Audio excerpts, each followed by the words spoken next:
열왕기상 1장 5절에서 10절까지 말씀 다 같이 교독하겠습니다. 구약성경 507페이지입니다. 열왕기상 1장 5절에서 10절입니다. 제가 먼저 읽겠습니다. 그때 학깃의 아들 아도니아가 스스로 높여서 이르기를 내가 왕이 되리라 하고 자기를 위하여 병거와 기병과 호위병 50명을 준비하니 그는 압살롬 다음에 태어난 자요 용모가 심히 준수한 자라. 그의 아버지가 네가 어찌하여 그리하였느냐고 하는 말로 한 번도 그를 섭섭하게 한 일이 없었더라. 아도니아가 수르야의 아들 요압과 제사장 아비아달과 모이하니 그들이 따르고 도우나 제사장 사독과 여호야다의 아들 브나냐와 선지자 나단과 시므이와 레이와 다윗의 용사들은 아도니아와 같이 하지 아니하였더라. 아도니아가 에느로겔 근방 소엘렛 바위 곁에서 양과 소와 살찐 송아지를 잡고 왕자 곧 자기의 모든 동생과 왕의 신하된 유다 모든 사람을 다 청하였으나 선지자 나단과 브나야와 용사들과 자기 동생 솔로몬은 청하지 아니하였더라. 아멘. 할렐루야. 이 시간 하나님이 사업장을 다스리는 왕이십니다. 하나님이 사업장을 다스리는 왕이십니다 라는 제목으로 하나님 말씀 전할 때 많은 은혜 받으시기 바랍니다. 이스라엘의 역사는 크게 5가지로 분류가 됩니다. 먼저 족장 시대, 창세기 이제 아브라함부터 나가고 있는데요. 아브라함, 이삭, 야곱, 요셉으로 이어지는 족장 시대, 그리고 신정 시대, 출애굽 이후 하나님께서만 통치하시는 그 기간 동안 하나님의 그 통치를 받는 신정 시대, 그리고 사울 왕부터 다윗 왕, 또 솔로몬, 분열 왕국에 이르기까지 왕이 세워지죠. 왕정 시대, 그리고 북이스라엘과 남유다가 이제 포로 시대에 포로로 끌려가죠. 포로 시대, 그리고 복구 시대, 이렇게 5가지로 크게 나눌 수 있습니다. 문제는 신정 시대에서 왕정 시대로 넘어가는 이 시기 가운데 역사적으로는 자연스럽게 흘러갑니다. 우리가 보기에도 아무 문제가 없는 것 같지만 하나님이 정말 왕을 세우는 것을 기뻐하셨을까?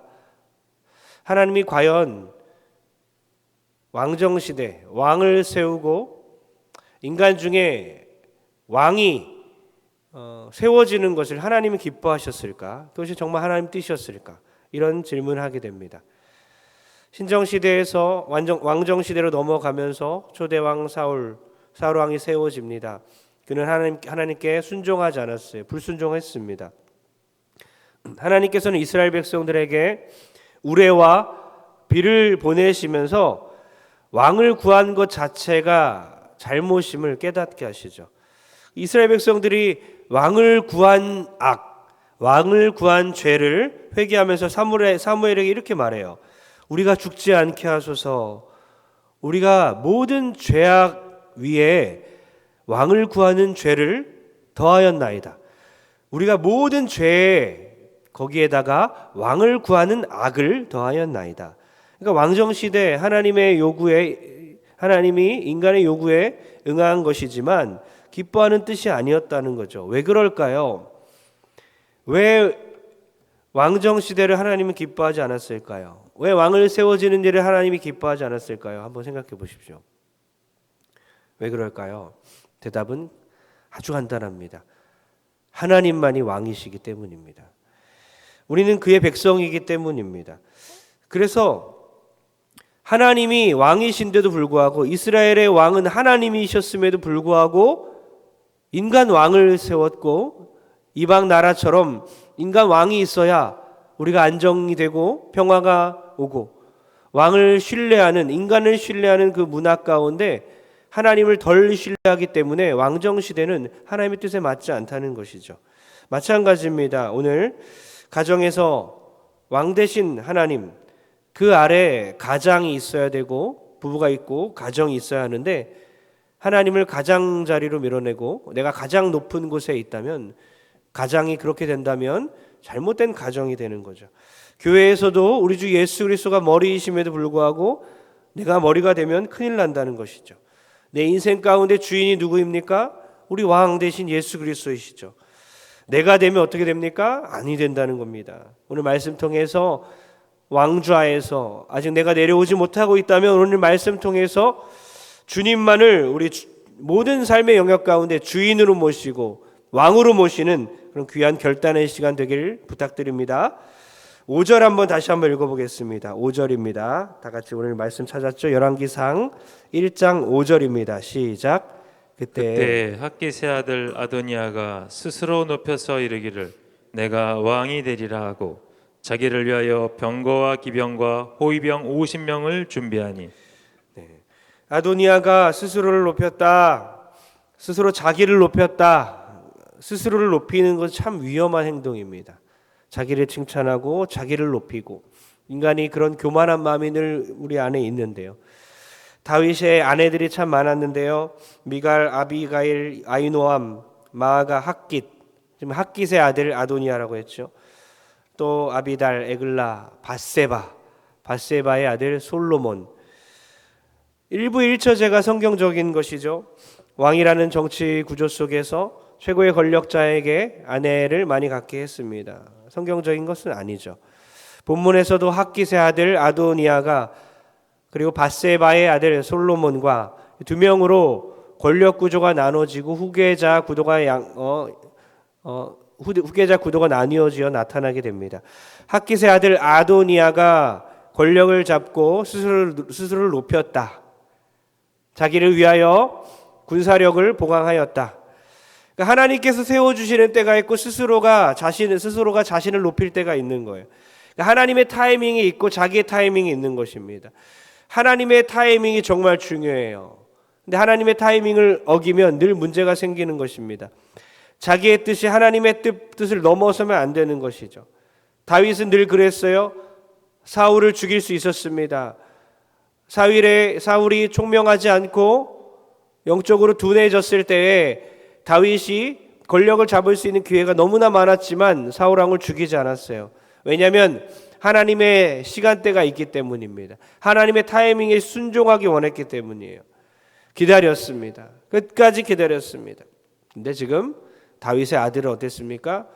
아버지를 닮아가야 하는데 그렇지 아니하고 스스로를 높였어요. 스스로를 높였다는 거예요.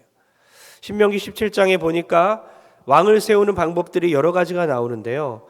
여호와께서 택하신 자를 왕으로 세우라고 적혀 있습니다. 신명기서에 왕을 세우려거든 왕을 세우는 것은 옳지 않지만 너희들이 왕을 세우려거든 하나님께서 택한 자를 세워라. 근데 인간은 그렇지 않죠. 스스로 왕이 되려고 하고 스스로 옳다고 생각하는 사람들, 본인이 원하는 사람들을 왕으로 세운다는 것이죠. 자기를 위하여 자기를 높이고 자기를 위하여 군사력을 보강하고 철저하게 교만한 행동을 하기 시작했습니다. 우리도 누군가를 세울 때에 직분자를 세우고 투표를 하고 이러한 행동을 성도들이 할 때에 정말 겸손해야 되는 것입니다. 이 투표라는 아둔한 행위를 통하여서 어쩔 수 없이 이것이 정말 하나님의 뜻을 드러내는 도구가 되게 도와주옵소서. 하나님의 뜻이 이 투표라는 행위를 통해 드러나게 도와주옵소서. 나의 뜻이 드러나서 어떤 결과에 따라 나의 행동이 바뀌는 것이 아니라 하나님의 뜻이 드러나게 도와주옵소서. 그러니까 누군가를 우리가 세울 때에 장로님을 피택할 때 안수 집사님, 권사님 투표하지 않습니까? 목사들 세우지 않습니까? 그러니까 몇몇 집단의 어떤 의견이 강한 사람의 의견이나 정치적인 계산에 의해서 세우면 됩니까?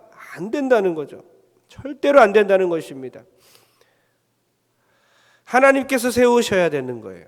모든 권력은 하나님이 세우시는 것이고 세상 권력도 마찬가지지만 교회는 더더욱 그렇다는 것이죠. 모든 직분자는 하나님이 세우시는 겁니다. 투표를 이용해서 사람이 세워질 때 내 뜻을 관철시키자. 내 생각이 드러나야 한다. 이것이 아니라는 거죠. 하나님의 뜻이 어떠한지 확인을 하는 작업이라는 겁니다. 그렇게 겸손한 마음으로 스스로를 높이는 사람이 아니라 늘 겸손한 사람이 세워지고 겸손한 행위를 통해서 하나님의 뜻이 드러나는 그런 교회가 되기를 소원합니다. 그리스도인들 중에 스스로 높이려는 사람이 참 많습니다. 지난번에 제잭사이미나 때에 직분을 제가 하향 구조라고 했습니다. 상향 구조가 아니라고 그랬어요. 올라가는 구조가 아니에요. 직분이 생기고 신앙 연수가 생기면서 직분이 점점 하나 둘 생기고 안수 집사 장로 이렇게 생길 때에 올라가는 것이 아니라 내려가는 것이구나. 어디까지 내려갑니까? 성도의 발을 닦을 수 있을 때까지. 예수님이 그랬잖아요. 예수님이 제자들의 발을 씻긴 것처럼 우리가 그렇게 해야 된다고 하지 않았습니까? 철저하게 섬길 수 있을 때까지 내려가는 것이구나. 직장에서, 회사에서 주인이 누굽니까? 상사가 아니에요. 하나님이 이끄시는 회사이구나. 정말 겸손하게 섬겨야 된다는 거죠. 왜요? 하나님이 주인이기 때문에. 내가 스스로 높여지는 것이 아니라서 기분 나쁘고 나보다 높은 사람 때문에 화가 나고 이런 게 아니라는 겁니다. 하나님이 왕이라는 것이죠. 살림을 해도 마찬가지입니다. 요리를 해도 마찬가지입니다. 내가 간을 맞추고 국을 끓이고 맛있는 음식을 준비해서 누구를 먹이고 자녀를 양육하고 모든 살림살이를 책임지시는 분 하나님이시다. 모든 삶의 영역 가운데 내가 하는 모든 집안에서의 살림 다 귀하고 하나님께서 이끄시는 살림이 되게 도와주옵소서. 하나님이 이끄시는 양육이 되게 도와주옵소서. 하나님이 이끄시는 가정이 되게 도와주옵소서. 하나님이 왕 되셔야 한다는 것이죠. 어제 지나가다가 집 근처에 정말 깜짝 놀랐어요. 뭐 추돌 사고 많이 받고 차가 뭐 이렇게 많이 막 찌그러진 것도 많이 봤지만 옆으로 아예 누워 있는 것은 정말 오랜만에 봤습니다. 바로 옆에 지나가는데 옆에 차가 누워 있는 거예요. 가벼운 접촉사고 아니에요. 주변에 수많은 차들이 왔다 갔다 하지 않았겠습니까? 5초 전에만 그 일이 일어나는 것을 알았어도 피할 수 있었겠죠. 도망갈 수 있었고 안전운전 하지 않았겠습니까?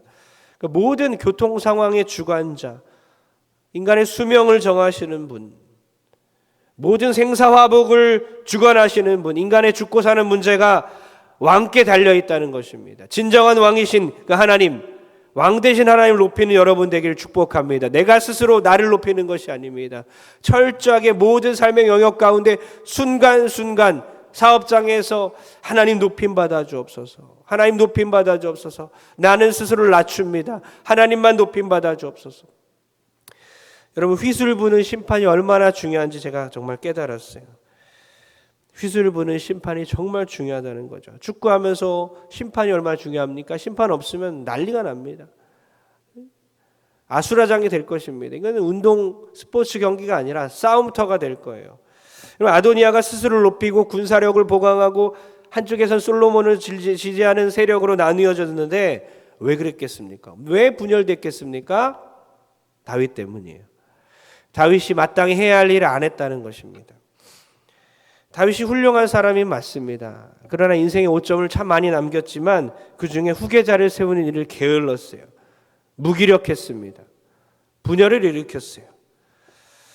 육체적으로 정치적으로 무기력했습니다. 1절에 아까 우리 읽지 않았지만 뭐라고 나오고 있냐면요, 다윗 왕이 나이가 많아 늙으니 이불을 덮어도 따뜻하지 않았다. 저체온증이죠. 저체온증. 이불을 덮어도 따뜻하지 않았어요. 저체온증이 왔어요. 그래서 젊은 아내를 성적 욕망을 채워주기 위해서 부하들이 젊은 아내를 주죠. 근데 그 아비삭 아내에 대해서 아무 관심이 없었습니다. 다윗은 성적인 욕망 자체도 없었어요. 전에는 성적인 욕망을 채우기 위해서 밧세바를 취하지 않았습니까? 그래서 솔로몬이 나오지 않았습니까? 근데 더 이상 신체적으로 너무나 무기력했기 때문에 아무런 욕망도 없었다는 것입니다. 이것이 반란의 씨앗이 됐다는 것이죠.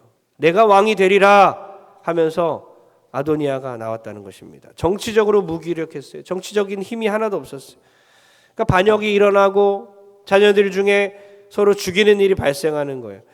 지난번에 이제 오랜만에 축구를 하러 갔는데 오랜만에 갔는데 왜 이렇게 싸우는지 목회자들 똑같아요. 축구할 때는 그냥 목사가 아닌 거죠. 그냥 화도 많고 혈기도 많고 모자도 막 집어 던지기도 하고. 근데 그 안에서 아슬아슬한 장면들이 있어요. 다 대부분이 5, 60대였는데 다치고 나이가 64세도 있어요. 우리 편들 중에 2명인가. 그러니까 축구하면 다치잖아요. 그러니까 천천히 서로 조심조심하지만서도 서로 다치고 혈기도 있어서 보복 같은 것도 하고 이런 것들을 보면서 뭐가 문제지? 심판이 문제더라고요. 한 명이 지금 다리가 거의 발목이 돌아가서 엎어져 있는데도 심판 가만히 있어요. 중간중간 중재할 수 있었는데도 불안불안한 요소가 계속 있었고 서로 막 흥분하지 않습니까? 열기가 올라가고 있는데도 심판은 가만히 있어요. 발목 다쳐서 누워있고 다 막 다가가야 돼도 끝까지 가만히 멀뚱멀뚱 쳐다보고 있어요. 정말 깜짝 놀랐습니다. 심판이 어떻게 그럴 수 있지? 심판이 정리를 안 해주면 이런 일이 발생하는구나. 그때 다시 한번 깨달았어요. 인간은 우유부단합니다. 무기력합니다. 그래서 어떤 공동체에서 리더들은 정말 중요해요. 계속 우유부단하고 있고 무기력해 있으면 분명히 싸움이 난다는 것이죠. 때로는 결단해야 된다는 거예요. 때로는 휘슬을 불어야 된다는 것입니다. 인간 왕은 안 된다는 거예요. 아무리 훌륭한 왕이라도 인간이에요. 하나님은 우유부단하지 않습니다. 하나님은 공정하십니다. 하나님은 사랑이 풍부하신 분이십니다. 그 하나님께서 왕 되셔서 우리 가정의 가장이 되어주시고 부부관계 가운데 중심에 서 계시고 자녀와의 관계 가운데 중심에 계시고 하나님이 다스리시는 양육과 하나님이 다스리시는 부부와 하나님이 다스리는 가정이 될 때에 가정이 평안하게 될 줄 믿습니다. 휘슬을 불어야 할 때 불어주시는 하나님 그 말씀 따라 우리도 순종할 때에 우리 가정이 평안하게 되고 다툼이 줄어들 줄 믿습니다. 하나님은 공정하신 분이십니다. 사업장을 다스리시고 회사를 다스리시고 이 교회를 다스리시는 그분께서 왕의 위치에 있을 때에 진정한 평화가 있을 줄 믿습니다. 부모가 축구 경기에서 심판자가 되는 것이 휘슬을 불어야 되는 것입니다. 심판의 역할을 하게 된다는 거예요. 교회에서도 때로 목회자들이 또 장로님들이 직분을 맡은 자들이 리더들이 휘슬을 불어야 되는 거예요. 다른 사람이 막 휘슬을 불고 휘슬 없는 사람이 갑자기 휘슬을 갖고 와서 호루라기를 불고 있고 그러면 안 되는 거죠. 믿어주고 기다려주고 함께 협력할 때에 우리 교회가 더 평안하게 될 줄 믿습니다. 6절 한번 읽어보겠습니다. 6절입니다. 열왕기상 1장 6절입니다. 다 같이 시작. 그는 압살롬 다음에 태어난 자요 용모가 심히 준수한 자라. 그의 아버지가 네가 어찌하여 그리하였느냐고 하는 말로 한 번도 그를 섭섭하게 한 일이 없었더라. 아도니아가 왜 이렇게 됐을까? 한 번도 섭섭하게 한 적이 없다. 지금 자녀 교육에 있어서 큰 변화가 있었잖아요. 늘 섭섭하게 만들었던 시대가 지나가고 이제는 섭섭하게 하지 않으려고 노력하는 중간이 없어요. 하나님의 말씀으로 훈육을 해야 되는데 사랑의 매를 때려야 되는데 언젠가는 매를 때리는 매만 때리고 이제는 사랑만 하고 사랑의 매가 없다는 거죠. 얼굴 잘생겨도 소용없습니다. 심히 준수하였다. 심하게 용모가 뛰어났어요. 키가 큽니다. 잘생겼습니다. 다 필요 없어요. 믿음이 있어야 된다는 거죠. 교만하면 소용없습니다. 하나님 앞에서 교만하면 소용없다는 거죠. 그러니까 자녀 양육을 통해서 하나님이 왕 되심을 가르쳐야 되는 거예요. 어떤 청년에게 물어봤어요. 정말 한 번도 안 혼났을 것 같은 정말 이쁨을 받았을 것 같은 그 막둥이 청년 자매에게 제가 물어봤어요. 정말 이쁨만 받았구나. 안 혼났지? 그러니까 엄청 맞았다고 합니다. 아빠한테는 정말 개패듯이 많이 맞았대요. 근데 마음속에 왜 그런 상처가 안 남았냐? 이렇게 좋은 관계를 부모와 유지하고 있냐? 정말 사랑해줬대요. 정말 많이 때렸는데 내가 왜 맞았는지도 알았고 그렇게 깨닫고 맞았고 정말 사랑을 많이 느꼈다고 합니다. 그 관계가 좋은 거예요. 부모를 사랑하는 거예요. 잘 혼나야 됩니다. 잘 때려야 합니다. 말 그대로 사랑만으로 안 되고 매만으로도 안 되고 사랑의 매가 있어야 돼요. 사랑의 매가 필요한 시대예요.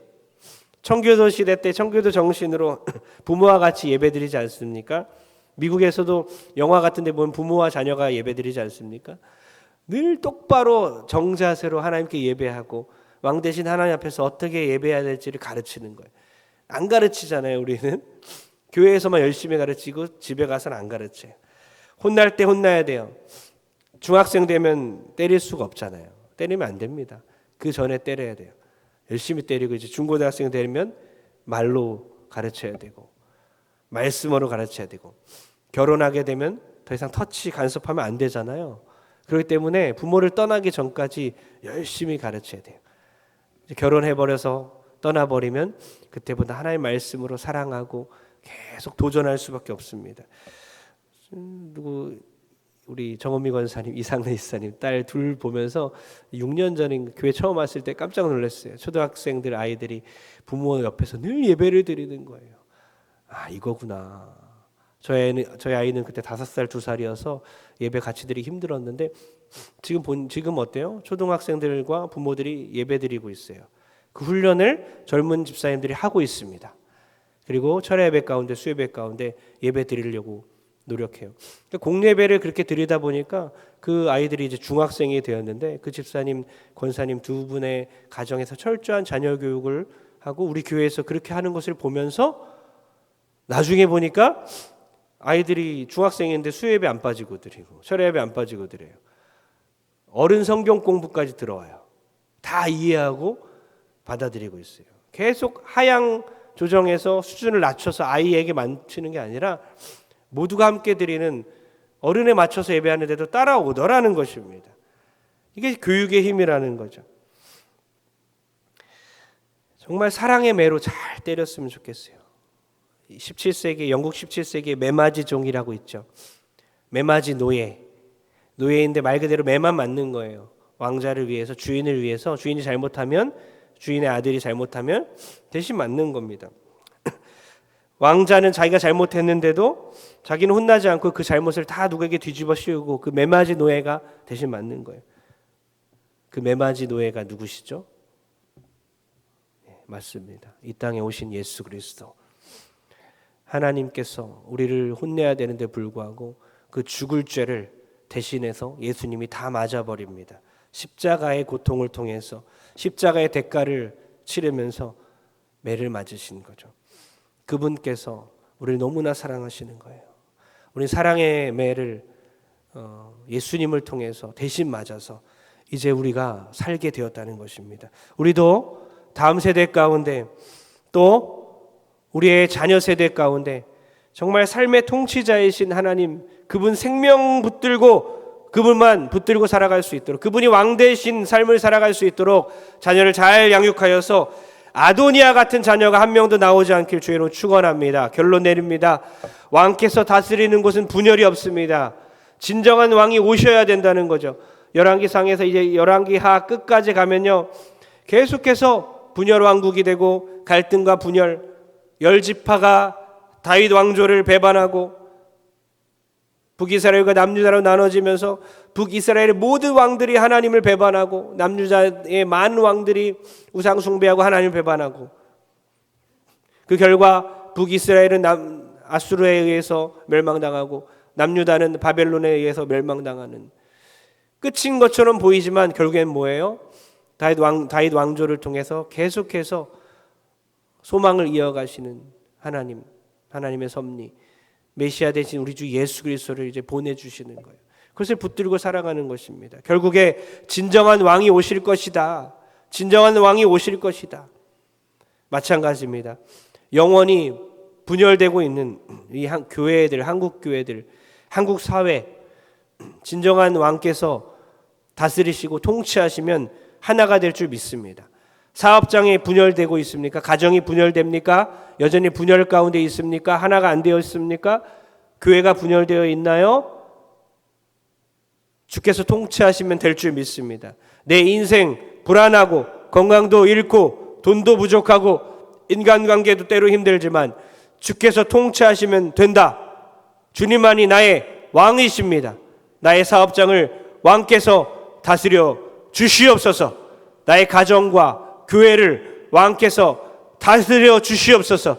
왕좌에서 내가 내려가겠습니다. 주님만이 나의 왕 되십니다. 할렐루야. 그렇게 고백하며 살아가는 우리 모든 성도 되길, 그런 한 달이 되길 주의 이름으로 축원합니다. 기도하겠습니다. 9월의 첫날 새벽 예배를 성공하게 하심을 인하여 감사를 올려드립니다. 9월 한 달 예배의 성공자가 되게 하여 주시옵소서. 왕 되신 주님 가장 높이며 영광 돌리는 9월 되게 하여 주시옵소서.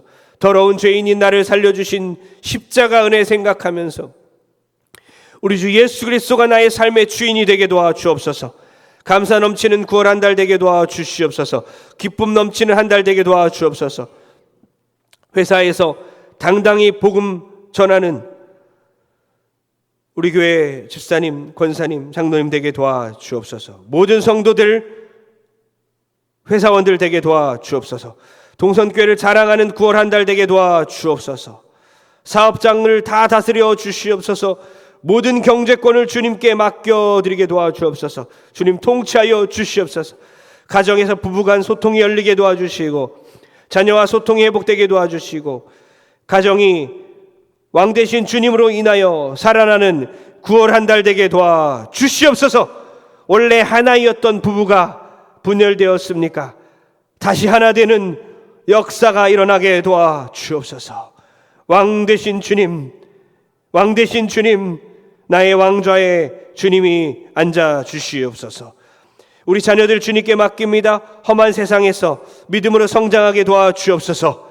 자녀들의 건강을 지켜 주시옵소서. 병든 자들, 지병 있는 자들, 수술 앞둔 성도들, 그들의 자녀들, 모든 환우들과 영적 침체 가운데 있는 영적 환우들 주께서 돌봐주시고 회복시켜 주시옵소서. 드려진 예물 주께서 받으시고 빚값으로 세워진 동선교회 드렸사오니 주께서 받으시고 주의 영광 위에 사용되게 도와주시옵소서. 이제는 예수 그리스도의 은혜와 하나님 아버지의 만극하신 사랑하심과 성령의 감동감화 교통 역사하심이 오늘 말씀 통해서 다시 한번 모든 사업장의 주인이 아버지이심을 우리 모든 가정과 교회와 나의 삶의 모든 영역 가운데 왕께서 오직 우리 주 예수 그리스도께서 다스리심을 믿고 결단하는 모든 성도들 머리머리 가운데 영원히 함께 있을지어다. 아멘.